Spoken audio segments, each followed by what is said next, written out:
यदि इस जन्म में परमानंद की अनुभूति करनी है, प्रभु के लिए कर्म करना। प्रभु के लिए कौन से कर्म करना? स्वकर्मणा, जो तुम्हें कर्म मिला है उसे धर्म के अनुसार करो, भगवत समर्पित कर दो, वो यज्ञ हो जाएगा। उसका फल मिलेगा तुम्हें आनंद, भगवत प्राप्ति, महासुख। कर्म वही है, पर जब अहंकार से प्रेरित होकर अपने लिए करते हो सुसुख वांछा, तो उसमें अधर्म वृत्ति बढ़ जाती है। अधर्म वृत्ति निश्चित आपको भोगना पड़ेगा।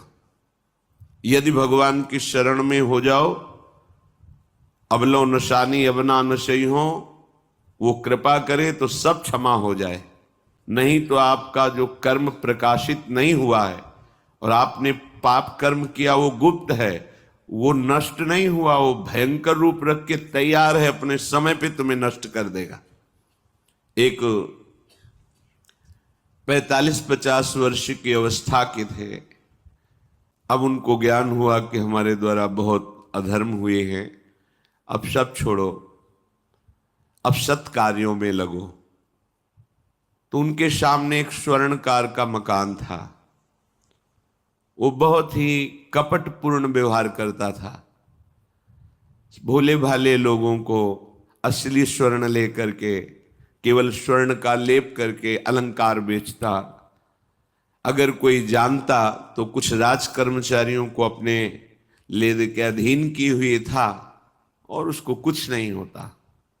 तो जो राज कर्मचारी उसके रहस्य को जानते थे, वो रात में ड्यूटी देते थे। उन लोगों ने सोचा कि इतना धन इसने इकट्ठा किया है, अगर हम इसको मार देते हैं और इसका स्वर्ण ले लेते हैं तो कोई रिपोर्ट करने वाला भी नहीं होगा और हम बहुत धनी हो जाएंगे। अधर्माचरण करने वाला कभी सुखी नहीं हो सकता। स्वर्णकार अधर्म आचरण कर रहा था, तो उसके अधर्म आचरण में सम्मिलित होने वाले राज कर्मचारियों ने उसे मार दिया। उसका स्वर्ण ले लिया, धन ले लिया और उसे एक बॉक्स में बंद करके वो निकल ही रहे थे कि वो जो धर्म पे चलना ठाना था उन्होंने देख लिया। बाहर निकले, उनका ये क्या है? अब वो तो फंस गए, क्योंकि बॉक्स में उसकी लाश थी और सब बैग झोला में स्वर्णाभूषण धन था। उन्होंने तुरंत उसको कहा, आवाज मत दीजिएगा, देखो हम तुम्हें हिस्सा दे देंगे, ये जो धन हमारे पास है इसको हम 3 हिस्से में बांट लेंगे और इसको हम नष्ट कर देते हैं, कोई जानेगा नहीं, हम राज कर्मचारी हैं, किसी तरह का फसाव नहीं होगा। उन्होंने कहा, ये मैं अधर्म का कार्य नहीं कर सकता, मैं तो अब हल्ला मचाऊंगा, सबको बुलाऊंगा और बताऊंगा कि तुमने इसकी हत्या की है और इसका धन अपहरण कर रहे थे। अब राज कर्मचारी, उन्होंने सोचा हमारी ड्यूटी भी जाएगी, धन भी जाएगा, सजा भी मिलेगी। दोनों ने इशारे में ही बात कर ली और हल्ला मचा के दौड़ पड़े, पकड़ो इसे, पकड़ो, जाने न पाए। उसे पकड़ लिया, लोग इकट्ठा हुए, क्या हुआ? देखो ये धन अपहरण करके जा रहा था, इसकी हत्या कर दी। तो हम लोग गश्त लगा रहे थे तो हमें शंका हुई, आए तो देखा ये पकड़ा गया, जो धर्म से चल रहा था उसको पकड़ लिया। अब तो प्रमाण, राजकर्मचारी खुद गवाही देने के लिए तैयार, बंद किया गया, मुकदमा हुआ।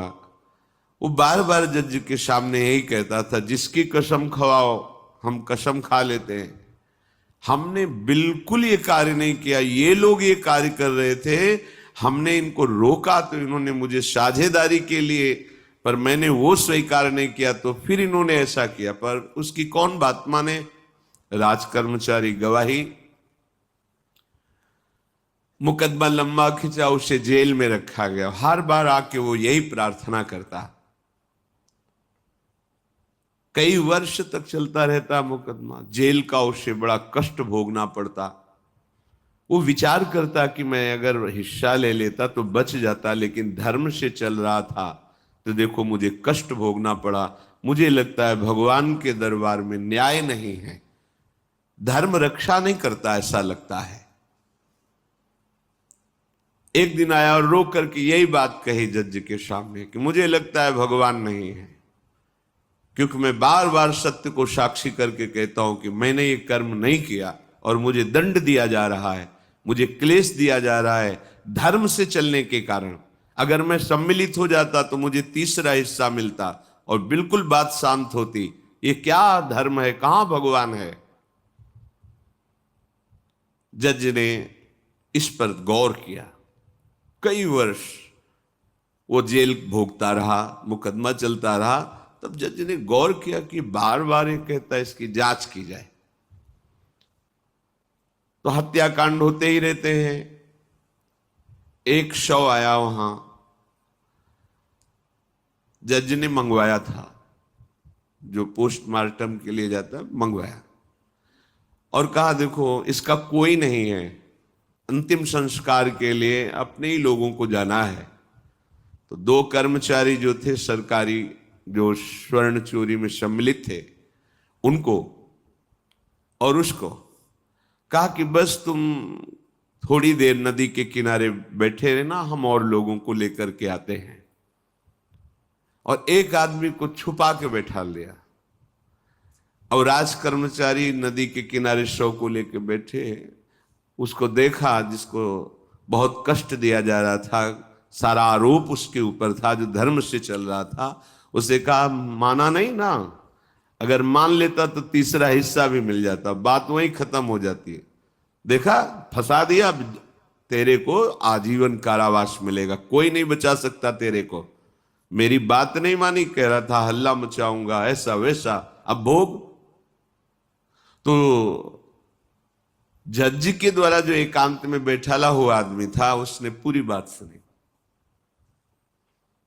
इसीलिए ये नाटक रचा गया था। तीनों को बुलाया और कहा तुम निर्दोष हो उस धर्मात्मा से। स्वयं इनकी आवाज से हमने सुना, ये कह रहे थे जो तुम बात कह रहे थे। तो उसने कहा कि ये तो ठीक है, अब निर्णय ठीक कर दिया, लेकिन आप कई वर्षों से मैं दंड भोग रहा था, ये कौन सा न्याय है? किस अपराध के कारण? मैं तो धर्म से चल रहा था, इसमें किंचन मात्र मेरा कोई अपराध नहीं था।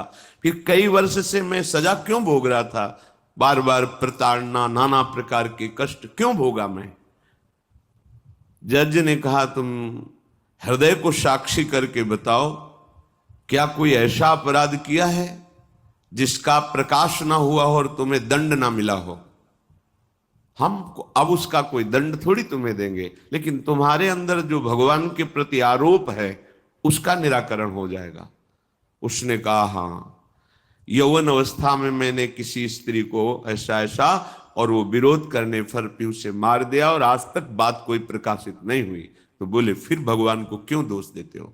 वो कर्म तुम्हारा दंड अगर मिल जाता तो नष्ट हो जाता, वो कर्म सुरक्षित है। उसी कर्म ने तुम्हें यहां अधर्म ना होने पर भी फंसाया और देखो तुम्हें भोगना पड़ा। तो निश्चित समझो, यदि आप अधर्म के द्वारा कोई भी सुख साधन करेंगे तो आप नष्ट होंगे। अधर्म के द्वारा आप धन आदि छीनना चाहेंगे तो आप नष्ट होंगे। अधर्म कर दिया है और उसका प्रायश्चित नहीं हुआ तो वो कर्म सुरक्षित है। ऐसी जगह फंसाएगा जहां 100% आपने कोई अपराध नहीं किया पर आपको उसका दंड भोगना पड़ेगा। फिर आपको लगेगा कि न्याय में अन्याय हो रहा है, कोई भगवान नहीं है। देखो मैंने बिल्कुल कसम खा के कहता हूं पाप नहीं किया, पर ये पाप का जो आरोप लगा वो पूर्व पाप आकर के तुम्हें दंडित कर रहा है। अब इस कर्म विधान को ये बहिर्मुख लोग क्या जानते हैं? तभी कहते हैं अरे कहां भगवान, कैसे भगवान? आज तुम धर्म से चल रहे हो, लेकिन कल तुमने जो कर्म किया तो तुम शरणागत होकर भजन के द्वारा उसको नष्ट नहीं किया ना, तो वो सुरक्षित है। अवश्य में भोक्तव्यम कृतम कर्म शुभाशुभम।